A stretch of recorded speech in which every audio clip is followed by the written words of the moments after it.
Hi గారు. Welcome to our channel. ప్రస్తుతం మనతో పాటు దామ బాలాజీ గారు సీనియర్ జర్నలిస్ట్ ఉన్నారు. వారితో ఒకసారి మాట్లాడదాం. సార్ నమస్కారం సార్. నమస్తే. సార్ మంచు మనోజ్ గారు ప్రతిసారి వార్తల్లో అయితే ఏదో ఒక అంశంలో నిలవడం మనం చూస్తూ ఉన్నాం సార్. అయితే పోలీస్ స్టేషన్‌లోనే ఈయన గందరగోళం సృష్టించారు. పోలీస్ స్టేషన్ పైన బౌన్సర్‌లతో వెళ్లి దాడి చేసినట్టుగా వార్తలు వినిపిస్తూ ఉన్నాయి సార్. అసలు ఏం జరిగింది? మరి దీని గురించి మీరేం చెప్తారు సార్? మంచు మనోజ్ ఏదో ఒక వార్తల్లో వైరల్ అవుతూనే ఉన్నాడు. ఇప్పుడు సంఘటన ఏం జరిగిందంటే బాకరాపేట. హ్మ్. ఎందుకంటే ఇది అక్కడ ఎడ్యుకేషనల్ ఇన్‌స్టిట్యూట్స్ ఉన్నది బాకరాపేట రూట్‌లోనే. తిరుపతి, బాకరాపేట రూట్ ఉంటది. అక్కడ రంగంపేట అనే గ్రామం దగ్గర విద్యానికేతన్ యూనివర్సిటీ ఉంది. ఆ యూనివర్సిటీ కింద దాదాపు 20, 30 colleges, schools, nursing training colleges ఇవన్నీ ఉన్నాయన్నమాట. సో, ఇక్కడ గొడవంతా ఏందంటే ఆ కాలేజెస్ మేనేజ్‌మెంట్ అవన్నీ గూడా విష్ణునే చూసుకుంటున్నాడు. ఎప్పుడు గూడా మనోజ్ ఇన్వాల్వ్ కాలేదు. గతంలో గూడా ఇన్వాల్వ్ కాలేదు కాబట్టి మొత్తం అవి తనే చూసుకుంటున్నాడు కాబట్టి ఇప్పుడు వాళ్ళకి మోహన్ బాబు ఫ్యామిలీకి ఆదాయ వనరు కూడా ఇన్స్టిట్యూట్సే. ఒకటి ఆదాయ వనరు, రెండోది అక్కడ విపరీతమైన ల్యాండ్ కాస్ట్ బాగా పెరిగింది. ఎందుకంటే ఇన్స్టిట్యూట్స్ రావడం, ఆ ఏరియా జనరల్ డెవలప్ కావడం, దీనివల్ల అక్కడ ప్రాపర్టీ కాస్ట్ కూడా విపరీతంగా పెరిగింది. సో, ఈ ప్రాపర్టీ డిస్ప్యూటే మేజర్‌గా వీళ్ళు ఎన్ని కథలు చెప్పినా ఫైనల్‌గా ఫ్యామిలీస్‌లో ప్రధాన గొడవ ప్రాపర్టీస్. హ్మ్. మిగతావన్నీ కూడా ఇగో ప్రాబ్లమ్స్ కావచ్చు, తన మాట వినట్లేదని కావచ్చు, ఇవన్నీ ఉంటాయి. ఎందుకంటే విష్ణు ఏమో మోహన్ బాబుకి నచ్చినట్టుగా ఉన్నాడు. ఎందుకంటే వ్యాపారాలు చూసుకుంటున్నాడు, ఫ్యామిలీని చూసుకుంటున్నాడు, యూనివర్సిటీని డెవలప్ చేస్తున్నాడు. ఇవన్నీ మోహన్ బాబుకి నచ్చే విధంగా ఉంది. కాకపోతే విష్ణు కూడా సినిమాలు తీసి డబ్బులు పోగొట్టుకుంటున్నాడు. 100,00,00,000, 50,00,00,000 డబ్బులైతే పోతున్నాయి. మనోజ్ ఏందంటే మనోజ్ సంపాదన లేదు. మనోజ్‌కి వీళ్ళేమి ఫైనాన్స్ చేయట్లేదు. మనోజ్ వ్యాపారాలు ఇవన్నీ చూడట్లేదు. పైగా తనకు నచ్చని అమ్మాయిని చేసుకున్నాడు. నిజానికి విష్ణు కూడా మోహన్ బాబుకి నచ్చని అమ్మాయినే చేసుకున్నాడు. హ్మ్. ఎవరిని వెరోనిక అని. కాకపోతే ఆ అమ్మాయికి 2,000,00,00,000 ఉంది. ఒక్కోసారి మనకు నచ్చనోళ్ళకి డబ్బుంటే సైలెంట్ అవుతారు కదా ఎవరైనా. అవును. అలాగా ఆ అమ్మాయికి నిజానికి ఆయన ఒక ఆడియో విన్నాను నేను ఎవరితోనో ఇంటర్వ్యూ ఇచ్చినప్పుడు మోహన్ బాబు. అందులో అందరూ గూడా మా ఇంట్లో నా భార్యతో సహా అందరూ నన్ను అమర్చారని చెప్తున్నాడు. ఆ టైంలో ఒక టీవీ ఛానల్‌కి గన్ను కూడా తీసుకెళ్ళి బెదిరించాడు. ఈ న్యూస్ వచ్చిందని. విష్ణు ఎవరినో అమ్మాయిని ఇది చేస్తున్నాడు న్యూస్ వచ్చిందని మోహన్ బాబు. సో, ఇలాగా తనకి నచ్చకపోయినా విష్ణుతో మంచిగా ఉంటున్నాడు మోహన్ బాబు. ఎందుకంటే విష్ణు భార్యకి డబ్బులున్నాయి. విష్ణు కూడా వ్యాపారాలు అవన్నీ చూసుకుంటున్నాడు. మనోజ్ ఏమో ఆహ్, ఆయన స్పాయిల్డ్ కిడ్ లాగా ఉంటున్నాడు. మనోజ్ చెప్పిన మాట వినట్లేదు. తనకు నచ్చని అమ్మాయిని పెళ్లి చేసుకున్నాడు. ఆ అమ్మాయికి కూడా ఆస్తులేమో ఉన్నప్పటికి కూడా అవి వాళ్ళ ఆహ్, అఖిల ప్రియ పంచి ఇవ్వట్లేదు. సో, భూమా మౌనిక రెడ్డికి. దీనివల్ల ఇటు ఆస్తులు లేవు. తన మీద డిపెండ్ అయ్యి తన ఇంట్లో ఉంటున్నాడు. రెండోది అతను సినిమాలు చాలా కాలం అయిపోయింది. సినిమాలు మంచిగా తెచ్చుకునే పరిస్థితి లేదు. వ్యాపారాలన్నా చూసుకుంటా అంటే అది కూడా లేదు. ఇది మోహన్ బాబుకి ఇబ్బందికరంగా మారింది. హ్మ్. రెండోది అతను ఏదో గొడవలు క్రియేట్ చేస్తున్నాడు. విష్ణుకి అతనికి పడట్లేదు. సో, ఇలాగా మోహన్ బాబుకి తలనొప్పిగా మారింది. మోహన్ బాబు గాని, ఆయన భార్య గాని వాళ్ళందరూ కూడా విష్ణు వైపే నిలబడ్డారు. ఇతనికి ఎవరు కూడా గట్టిగా లేరు ఇటు.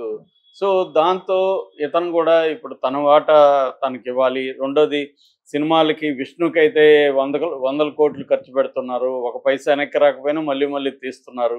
నాకెందుకు నా సినిమాలకు కూడా అలాగా ఆయన పెట్టొచ్చు కదా! అనేది మనోజ్ వైపు నుంచి చూసుకున్నప్పుడు. ఆస్తిలో నాకు కూడా నేను కూడా ఈక్వల్ కొడుకునే కదా! నాకు కూడా వాటా కావాలి కదా! అనేది మనోజ్‌కుండేది. ఈ గొడవలంతా పడలేకనే మంచు లక్ష్మి ముంబైకి షిఫ్ట్ అయిపోయిందని చెప్తారు. ఎందుకు ఈడుంటాయి గొడవలనేసి. ఆమె కొంత ఆస్తులు తీసుకునిందా లేదో తెలీదు. తీసుకునిందనే వార్తలైతే ఉన్నాయి. తన కొంత తీసుకొని ఆమె పాటికి ఆమె వెళ్ళిపోయింది. వీళ్ళిద్దరి గొడవలో మనకొద్దని. ఆ మధ్య వచ్చినప్పుడు కూడా ఇద్దరు కలిసి ఆమెను తిడితే మళ్ళీ వెళ్ళిపోయిందని చెప్తున్నారు. హ్మ్. సో, ఈ కాంటెక్స్‌లో ఇప్పుడు మనోజ్ బేసిక్‌గా ఏందంటే ఆహ్, ఆహ్, విద్యానికేతన్ మీద పడ్డాడు. యూనివర్సిటీ మీద పడ్డాడు. అక్కడ మామూలుగా ఫీజులు ఎక్కువ వసూలు చేస్తున్నారని, మధ్యాహ్నం కంపల్సరీ అక్కడే భోజనం చేయాలని స్టూడెంట్‌లకి చెప్పి, ఆ భోజనానికి డబ్బులు ఎక్కువ లాగుతున్నారని, రకరకాల పేరుతో ఫీజులు లాగుతున్నారని ఆహ్, చాలా పేరెంట్స్ కంప్లెయింట్ ఇస్తే దానికి అండగా మనోజ్ నిలబడ్డాడు. దాని తర్వాత అక్కడ అక్రమాలు జరుగుతున్నాయి. బౌన్సర్లు పెట్టుకొని కొడుతున్నారు. ఇవన్నీ మాట్లాడడం మొదలుపెట్టారు. బయట పేరెంట్స్ ఇంకొకరు మాట్లాడినప్పుడు వాళ్ళని డీల్ చేయొచ్చు. మామూలుగా అన్ని ప్రైవేట్ ఇన్‌స్టిట్యూట్స్‌లో ఇలాంటి కంప్లెయింట్లు ఉంటాయి. కానీ ఇంట్లో ఉన్న వ్యక్తి మాట్లాడేసరికి వీళ్ళకి తలనొప్పులు స్టార్ట్ అయింది. అక్కడి నుంచి ఇంకా రకరకాల ఇష్యూల్లో గొడవలు పెరిగి పెరిగి పెద్ద అవుతూ వచ్చాయి. దీంట్లో ఒక పెద్ద మనిషిని పెట్టుకొని ఈ సమస్యలను సాల్వ్ చేసుకునే పరిస్థితి దాటిపోయింది, చేయి దాటిపోయింది. సో ఈ ఈ నేపథ్యంలో ఏందంటే ఇతను ఎక్కువగా మనకు తెలుసు సంక్రాంతి టైంలో కూడా అక్కడ పోయి మనోజ్ గొడవలు చేసి కేసులయ్యి ఒకరి మీద ఒకరు కేసులు పెట్టుకొని బౌన్సర్లు వచ్చి గేట్లు పగలగొట్టి ఇవన్నీ డ్రామాలు జరిగినాయి. సో లోకేష్తో కూడా మంత్రాలు చేశారు. లోకేష్ కూడా వీళ్ళ తలనొప్పుల్లో మనకెందుకు అనుకున్నాడు, ఇన్వాల్వ్ కాలేదు. సో అలాగే ఇప్పుడు ఏమైంది, అతను అక్కడే ఉంటున్నట్టుగా ఎక్కువ భాగం తెలుస్తుంది ఎవరు ఈ మనోజ్. సో ఏదన్నా చేసి దాంట్లో వీళ్ళని ప్రెజర్ చేసి తనకు వాటా పంచాయతీ టేబుల్ దగ్గర కూర్చోబెట్టి పంచాయతీ చేయించి తన వాటా తనకిస్తే తను ప్రశాంతంగా ఆ డబ్బులతో సినిమాలు తీసుకోవడం ఇవేవో అతని స్కీమ్స్ అతనికి ఉన్నాయి. సో ఇది మోహన్ బాబు చేయట్లేదు. మోహన్ బాబు కూడా ఫైట్ చేస్తున్నాడు. కలెక్టర్ల దగ్గరికి వెళ్ళారు, పంచాయతీలు చేశారు, ఏవి కాల. ఇప్పుడు రీసెంట్గా ఒక డెవలప్మెంట్ ఏం జరిగిందంటే అక్కడ మామూలుగా ఆ ఏరియాలో స్టే చేయాలంటే తిరుపతి కొద్దిగా దూరం, తిరుపతి కంటే బాకరాపేట దగ్గర. బాకరాపేట అంటే మనకి తలకోన ఫారెస్ట్ పక్కనే ఉంటుంది. తలకోనకి వెళ్ళాలంటే బాకరాపేట వెళ్ళాలి.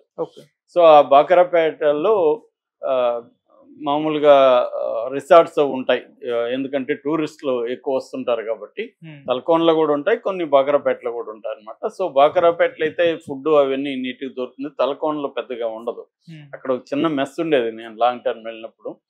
సో ఇప్పుడు ఇతను ఆ బాకరాపేట గెస్ట్ హౌస్లో ఉంటున్నాడు, ఎవరు మనోజ్. ఉంటున్నప్పుడు మామూలుగా మనోజ్ అంటేనే మోహన్ బాబు ఫ్యామిలీ అంటేనే బౌన్సర్ లేకుండా వాళ్ళు ఎక్కడికి వెళ్ళరు. సో ఇతను కూడా బౌన్సర్లు తీసుకెళ్ళాడు. ఈ బౌన్సర్లు గమ్మున ఉండరు కదా, వాళ్ళు నైట్ అటు ఇటు తిరగడం లేకపోతే మందేసి అలవాట్లు ఉండొచ్చు. ఆ బాకరాపేట వెరీ స్మాల్ టౌన్, అది చాలా చిన్నది. సో అక్కడంతా వీళ్ళు తిరుగుతూ ఉంటే పోలీసులు నైట్ డ్యూటీ చేసేవాళ్ళు ఏంటి మీరు ఎవరు, మీరు ఎందుకున్నారు, అవన్నీ వాళ్ళని విచారించి తీసుకెళ్లారు. సో ఇట్లా గెస్ట్ హౌస్లో మనోజ్ ఉన్నాడంటే మనోజ్తో మాట్లాడడానికి వీళ్ళు వెళ్ళారు.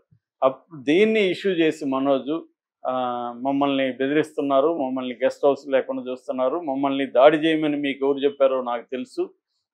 అతను ఒక స్టోరీ వేసుకున్నాడు, నెరేషన్ వేసుకొని మోహన్ బాబు విష్ణు చెప్పి మమ్మల్ని పంపించారు అని అన్నాడు. నిజంగా పంపించారా లేదో తెలియదు. పోలీసులు చెప్పిన వెర్షన్ అయితే నేను ఇందాక చెప్పింది. మనోజ్ ఏం ఆరోపిస్తున్నా అంటే ఇది విష్ణు మోహన్ బాబు కలిసి పోలీసులను ఇన్ఫ్లుయెన్స్ చేసి వాళ్ళని నన్ను ఇక్కడ ఉండనీయకుండా చూడడం కోసం ఇది చేస్తున్నారు అనేది అతని వాదన. సో దీంట్లో ఇప్పుడు అందుకని అక్కడ ఉన్న లోకల్ ఎస్ఐ మీద ఇతను డిఎస్పీకి ఎస్పీకి ఫోన్లు చేసి ఇతను కంప్లైంట్ ఇచ్చాడు. తర్వాత పోలీస్ స్టేషన్కి వెళ్ళి మెట్ల మీద కూర్చొని నిరసన జరిపి చేశారు. దాంతో పోలీసులు ఇతను పోలీస్ స్టేషన్ మీద బౌన్సర్లు తీసుకొని దాడి చేయడానికి వస్తున్నారు అని వీళ్ళు మాట్లాడుతున్నారు.